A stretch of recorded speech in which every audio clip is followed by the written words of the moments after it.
Hey everybody, what's going on? Welcome back. It's Jordan here. Today we're going to be taking a detailed look at the LEGO Icons PAC-MAN Arcade, which has 2,651 pieces and a suggested retail price of $270 US. This set is quite expensive and it is quite large as well. Maybe they could have given us some smaller sets in conjunction with this one here that focused on the characters, like this little mini build on the top. With that said, this thing has like some crazy moving features in the inside. I'm excited to build it today and see all of those moving features in action. I was about to cut the tape open, then I was like, whoa, check out this classic Pac-Man Arcade graphic on the side of the box. After dumping the contents of the box onto my desk here, I'm greeted by two things that put a smile on my face. There's a large print piece right here underneath this new Technic element. Look at that thing. Oh my gosh. But yes, some of the elements in the set are print. All of those pieces there are divided among 14 different bags or building stages. We also got some larger pieces in an additional bag. There's actually two of those crazy looking Technic elements, some larger plates, and then also 6 of the 8x16 tiles in black and 2 in yellow. Typically use those for specifications plaques, so those are a pretty neat piece. Now I decided to Google the part number of this here to see if this was in fact a brand new piece for the set, which I think it is. But when I Googled that part number, this part popped up. That's because in the back of the manual here, you can see they actually share the same number, 4603646 and 4603646. What? Is that an error? Like, what is this guy's part number? I don't know. Either way, we've got a pretty basic looking instruction manual here with the white cover. It's got Pac-Man, Blinky, Inky, Clyde, and also Pinky on the front cover. And then on the back side, we have Pac-Man eating a ghost. Within the first few pages of the instruction manual, you can learn about Pac-Man, and apparently the inspiration for Pac-Man himself was from a pizza with a slice missing. Also, what happens on level 256. I used to play a lot of Pac-Man as a kid, but I have not played it in quite some time.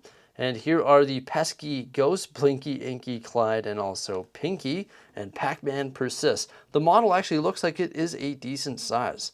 I think it's the perfect size. I'm really excited to see the finished product, and that's what we're going to see after bag number 14. Well, you probably saw this lingering in the background. Yep, this set does come with a pretty big sticker sheet. Maybe it would be nice to see some of these in print, maybe like the scores, or this logo, or the mouths of the ghost, or even the coin insert. It is unfortunate. We are going to be applying some stickers during this build. After finishing bag 1, I'm already blown away by some of the building techniques. This is the platform that sits on top, and it's going to have those 3 characters on top, and they're going to rotate. I knew they rotated, but I didn't know what the mechanism was. It's actually a bunch of Technic elements in these gears, and when you push this in the back, those gears of course rotate, and that rotates the characters on the top. And also there's all sorts of little print pieces here. So they're blue tiles with black print, then there's also the 5 characters on the 1x1 circular tiles. Check it out everybody, they just spring back because there's an elastic in there. What a way to start the build.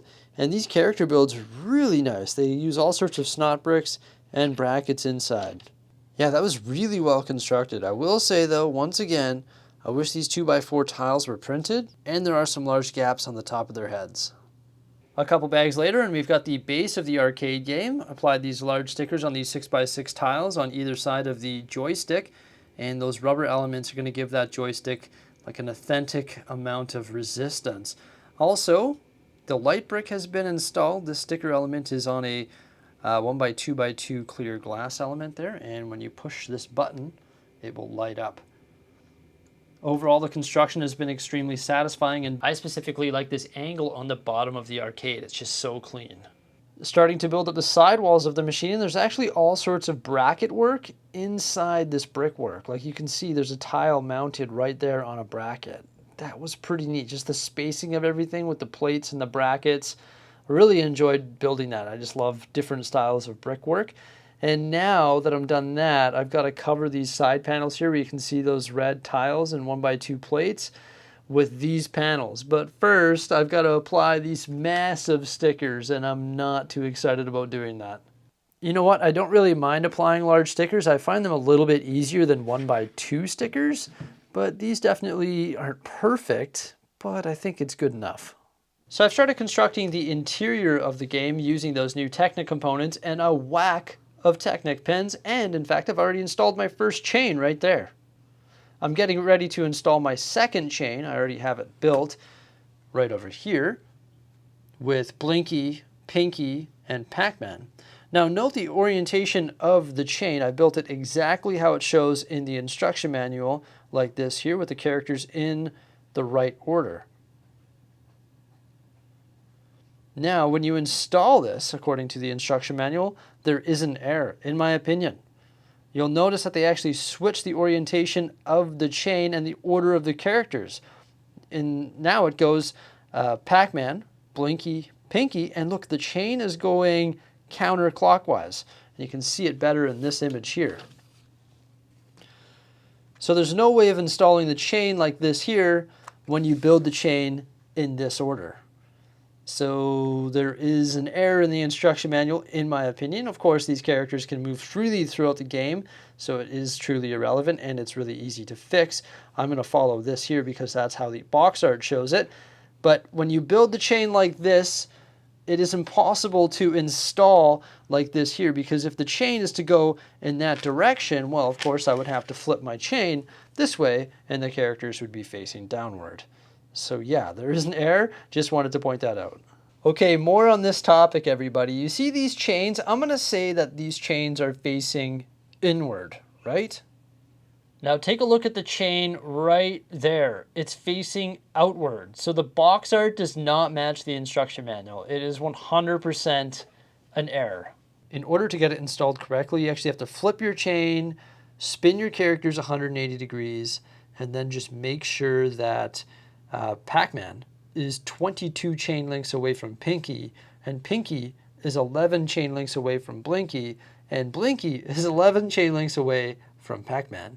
So it's a very easy fix, but this diagram is for sure wrong. So I actually skipped right ahead and finished bag number 11. I'm about to start bag number 12. The first thing I did was add all of these tan pins to the black Technic pins.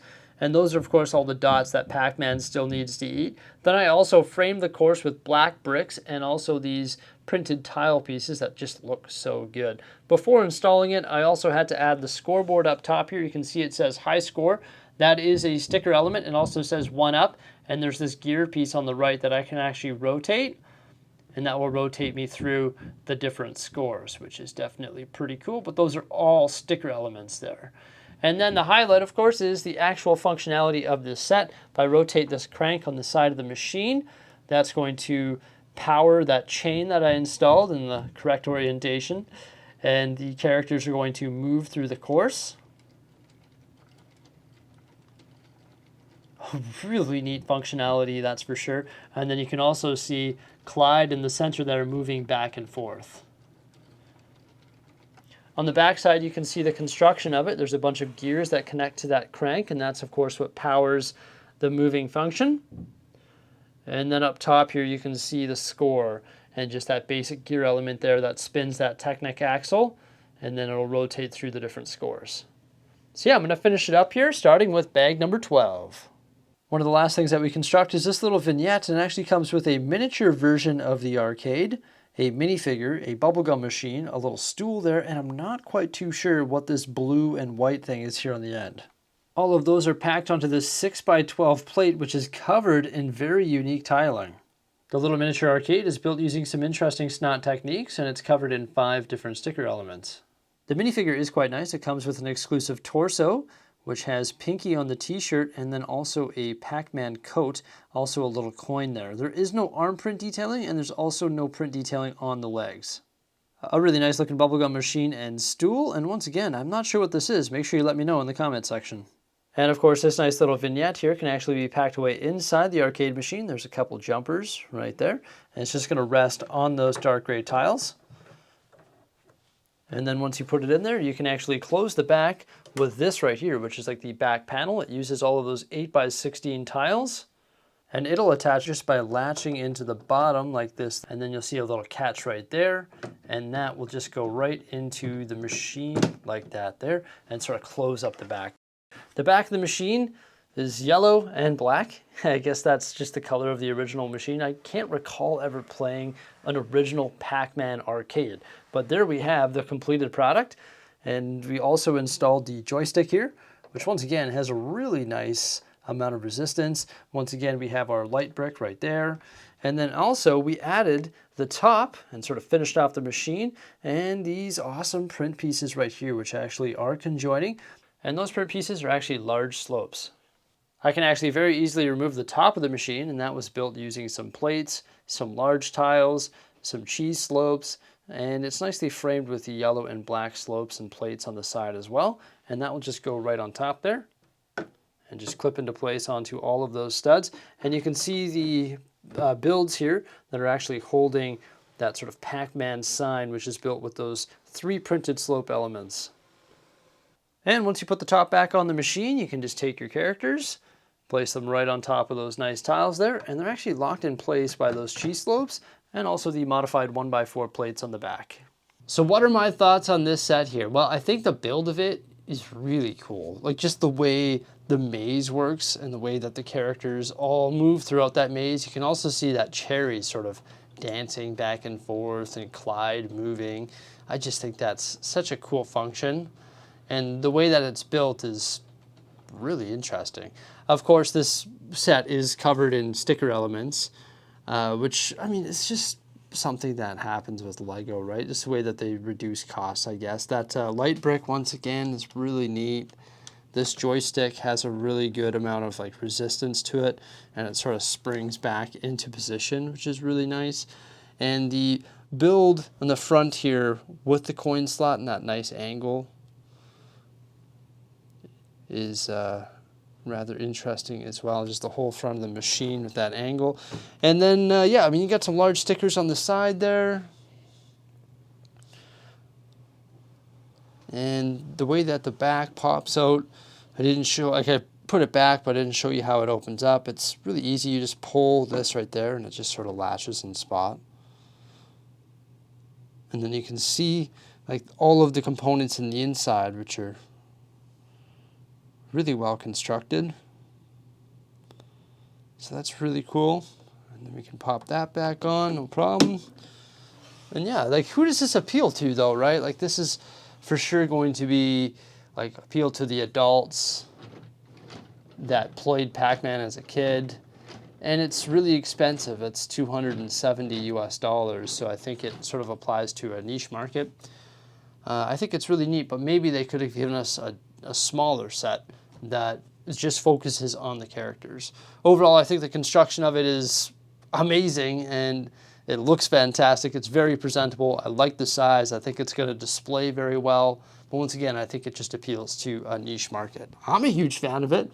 And in regards to the instructions being incorrect, I don't know what to say about that. I just wish they were correct. I mean, it's very easy to fix and the position of the characters is sort of irrelevant. So it's not necessary, but you think like LEGO would have somebody build this thing 10 times and they would notice that error in the instructions. Unless I'm completely wrong. But I checked, Mrs. Bricksie checked, Benjamin and Millie checked, and they all confirmed that it was incorrect. So yeah, that's really about it. I hope you enjoyed my review of this set here. Remember, like, subscribe, and stay tuned for some more great stuff. And thank you so much for coming on by. Farewell.